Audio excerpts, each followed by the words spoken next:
Hello students, KDS online platform पर आप सभी का हार्दिक अभिनंदन स्वागत है। मैं केडीएस सर आज बहुत दिनों बाद आप लोगों के सामने ऑनलाइन प्लेटफॉर्म पर मिल रहा हूँ। कुछ प्रॉब्लम्स आ गई थी, फैमिली प्रॉब्लम्स चल रही थी मेरे साथ, और कुछ एक्सीडेंटल चीज़ें भी हो गई थी जो इनके कारण मैं आप लोगों के सामने ऑनलाइन क्लास अब नहीं ले पाया। लेकिन अभी मैं प्रयासरत हूँ कि मैं डेली आपके लिए फिर से ऑनलाइन आपके लिए जो है मैं डेली जो सब्जेक्ट लेके आ रहा था, चैप्टर वाइज आपको पढ़ा रहा था, वो डेली क्लास फिर से चालू कर रहा हूँ मैं। तो आप सभी का तहे दिल से हार्दिक अभिनंदन है, स्वागत है। चलिए अब अपन ज़्यादा वार्तालाप पर टाइम खराब ना करते हुए सीधे अपने मेन टॉपिक पर आते हैं।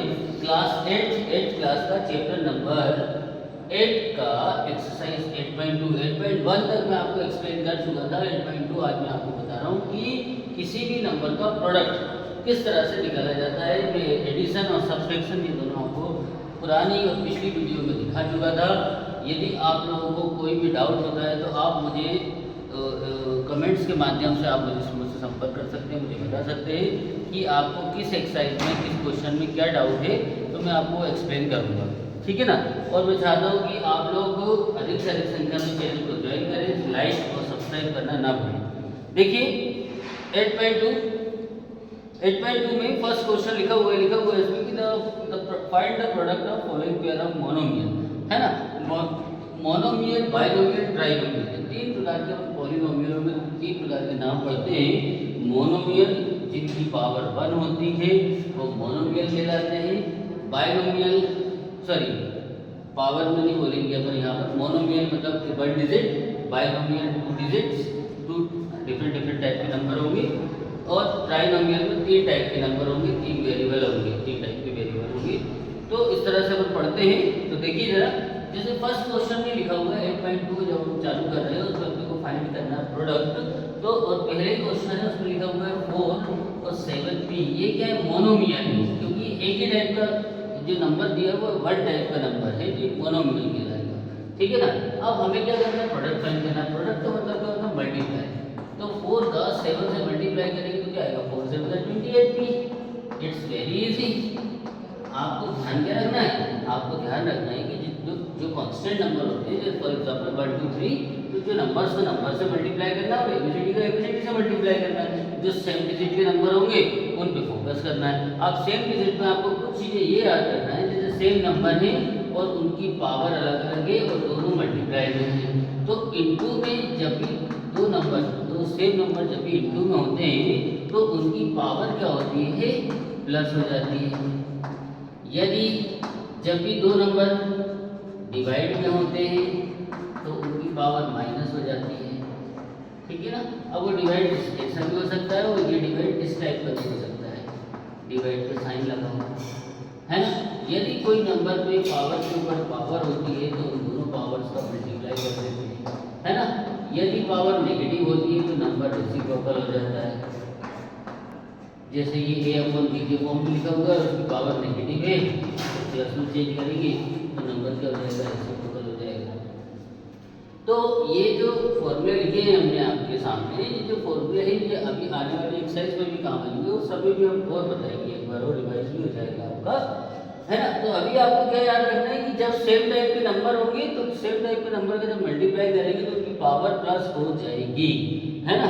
वो कैसे? वो नेक्स्ट क्वेश्चन है, देखिए उसमें लिखा हुआ है -4p एंड 7p।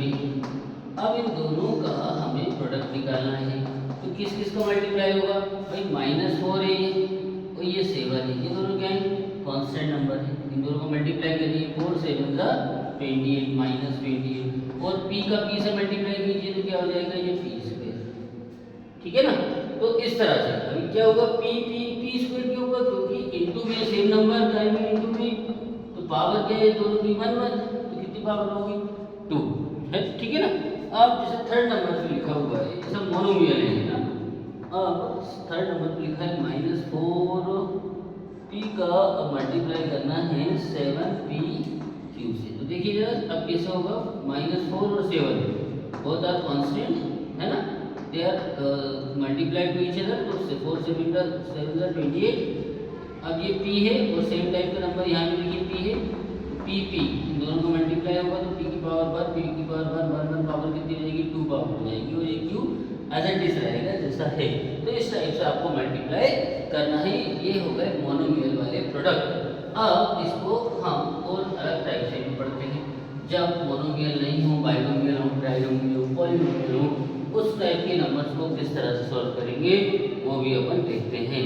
अब सेकंड नंबर का क्वेश्चन लिखा हुआ है find the area. Area find करना है of rectangle with the following pair of monomials. हम यहाँ भी मोनोमियल्स दिए हुए एज देयर लेंथ, एक को लेंथ सपोज कर लेंगे, एक को ब्रेथ सपोज कर लेंगे और एरिया ऑफ रेक्टेंगल बताएंगे। जैसे फर्स्ट पेयर में लिखा हुआ है उन्होंने P Q, P comma Q, तो लेंथ क्या हो जाएगी पी और ब्रेथ क्या हो जाएगी क्यू, और हमें लिखना निकालना क्या है एरिया ऑफ रेक्टेंगल।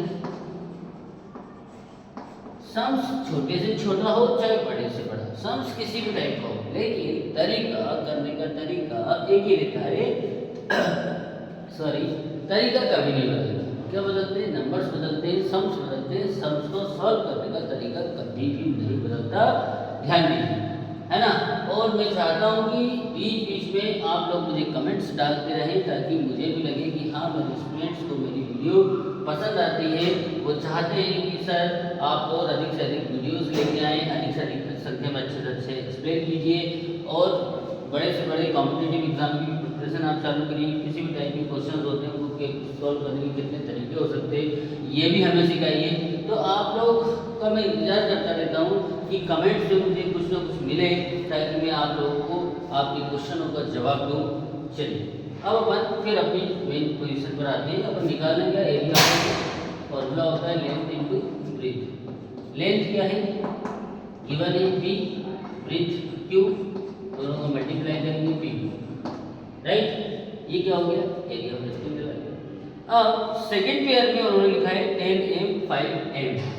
इसी को हम चेंज कर रहे हैं। सेकंड नंबर का क्वेश्चन है 5m और 5m सॉरी 10m और 10m और 5m, है ना। तो लेंथ कितनी हो गई 10m, ब्रेथ कितनी है 5m। फॉर्मूला आप लोगों को पता है, क्या करेंगे लेंथ की जगह लिख देंगे 10m, ब्रेथ कितना गिवन है 5m, दोनों को मल्टीप्लाई करो 10 और 5 का मल्टीप्लाई करेंगे 10 5 the 50, m on m and both are different so they are mn, है ना, उनको अपन mn लिख देंगे। तो अभी क्या दिया हुआ इसी तरह से और अपन आगे चलते हैं। और ठीक मैं लास्ट वाला क्वेश्चन थोड़ा सा आपको बताना चाहूँगा, वो थोड़ा डिफरेंट दिख रहा है। लास्ट जो पेयर है उस पेयर में लिखा हुआ है 3mn and 4np, है ना। ये सब मोनोमियल नहीं है तो अपन लेंथ की जगह लिखेंगे लेंथ क्या है 3mn एंड ब्रेथ जो गिवन है वो है 4np। फाइंड क्या करना है प्रोडक्ट। चलिए प्रोडक्ट फाइंड करते हैं। तो लेंथ की जगह लिखेंगे 3mn एंड ब्रेथ की जगह 4np, देन मल्टीप्लाई 3 4 12 m, इधर m है इधर m नहीं है तो m का m ही रहेगा। n देखिए ये दोनों में ना सेम टाइप के नंबर है, दोनों को मल्टीप्लाई करेंगे। मल्टीप्लाई में क्या होता है पावर क्रॉस होती है, दोनों की पावर 1 + 1 कितनी पावर मिलेगी 2 n² + p। ये हो गया आपका आंसर। क्लियर हो गया। इस टाइप से अपन प्रोडक्ट निकालते हैं। चलिए क्वेश्चन नंबर 3 में आपको टेबल दी हुई है, टेबल का आप मल्टीप्लाई करके उस टेबल को फिलअप कर लोगे। क्वेश्चन नंबर 4 में लिखा हुआ है ऑब्टेन द वॉल्यूम। अब क्या फाइंड करना वॉल्यूम। अभी क्या निकाल रहे थे एरिया लेंथ इनटू ब्रेथ, ये फॉर्मूला होता है। अब बात करेंगे volume of rectangular box. Rectangular box किस शेप का होता है क्यूबॉइड शेप का होता है। तो क्यूबॉइड में क्या क्या चीजें होती हैं लेंथ ब्रेथ एंड हाइट। अब एक नंबर और आपको प्लस करके मिल रहा है। क्वेश्चन नंबर 4 थे, 4 के पहले क्वेश्चन में आपको 3 डिफरेंट टाइप के नंबर गिवन है। लिखा हुआ है 5a 3a² 7a⁴। तो फर्स्ट नंबर पे जो है उसे हम लेंथ बोलेंगे, सेकंड नंबर पे जो है उसे हम ब्रेथ कहेंगे और थर्ड नंबर पे जो है a b h length breadth and height. इसे छोटी एबीसीडी में लिख लो, length, breadth, height. Small letter में लिखा आपने 7a⁴, ठीक है ना। हमें फाइंड करना है volume of rectangular box, volume of rectangular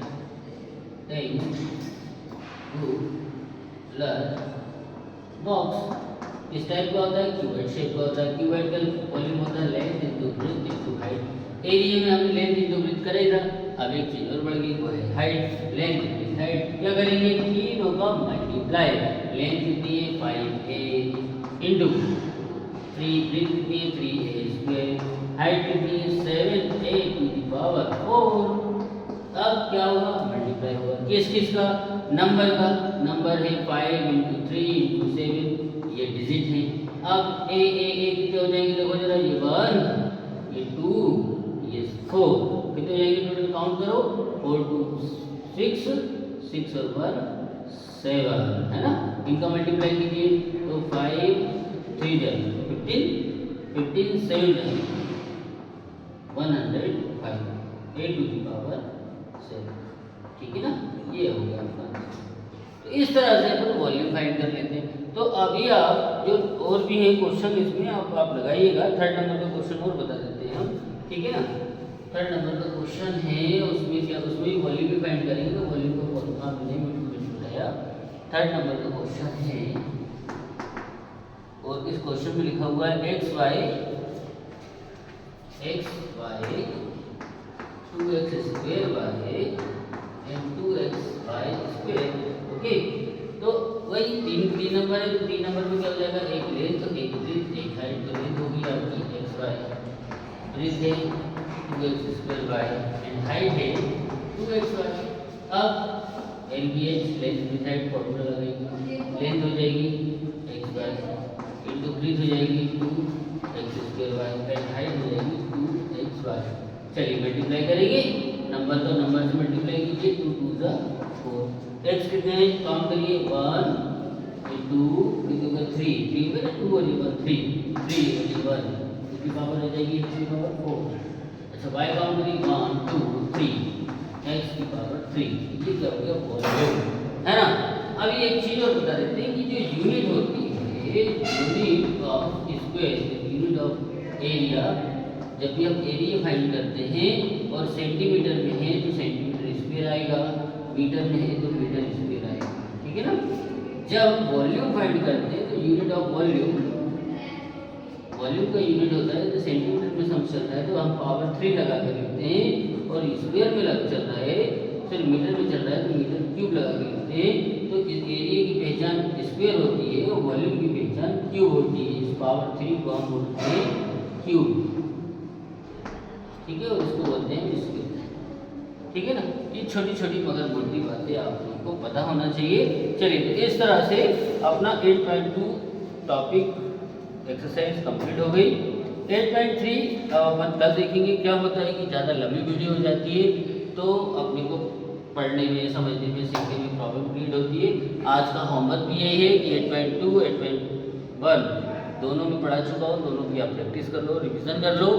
कोई भी क्वेश्चन में कोई भी डाउट होता है तो आप मुझे कमेंट्स बॉक्स में लिख के डालिए। कल जब मैं नई वीडियो लेके आऊँगा तो पहले आपकी डाउट क्लियर करूँगा, देन आफ्टर कल अपन नेक्स्ट एक्सरसाइज 8.3 की ओर चलेंगे। कल अपन 8.3 सीखेंगे। तो कैसा लगा आप सभी स्टूडेंट्स को, आप मुझे कमेंट्स में लिखकर बताएं। और मैं चाहता हूँ कि आप सभी लोग अधिक से अधिक संख्या में KDH ऑनलाइन प्लेटफॉर्म को ज्वाइन करें, KDH सर को सुने, समझें और सीखें। Thank you.